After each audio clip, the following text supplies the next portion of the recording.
पुरानी पीपल का पेड़, डरावनी कहानी। एक रात अली और फातिमा अपनी नानी के पास बैठकर कहानी सुन रहे थे।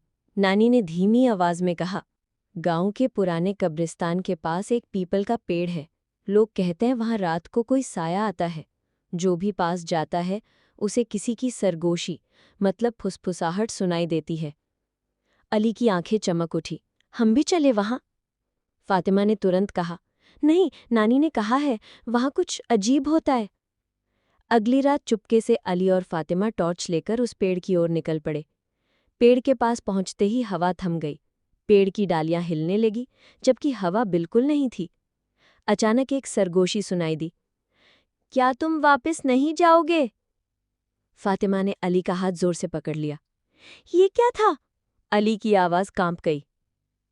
पेड़ के नीचे जमीन पर गीले पैरों के निशान बने थे, लेकिन आसपास कहीं पानी नहीं था। अली नीचे झुककर देखने लगा।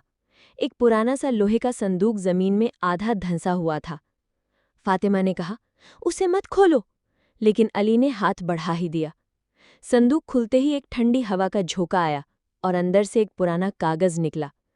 कागज पर सिर्फ एक लाइन लिखी थी, जो जानने आए वो लौटकर नहीं गए। अली और फातिमा ने भागने की कोशिश की, लेकिन हर तरफ धुंध छा गई। पेड़ की डालियां जैसे उन्हें रोकने लगीं। फिर अचानक किसी ने जोर से आवाज दी, बच्चों वापस आओ। आंख खुली तो वे अपने बिस्तर पर थे। ये सपना था या हम सच में वहां गए थे? लेकिन अली के हाथ में वही पुराना कागज अब भी था।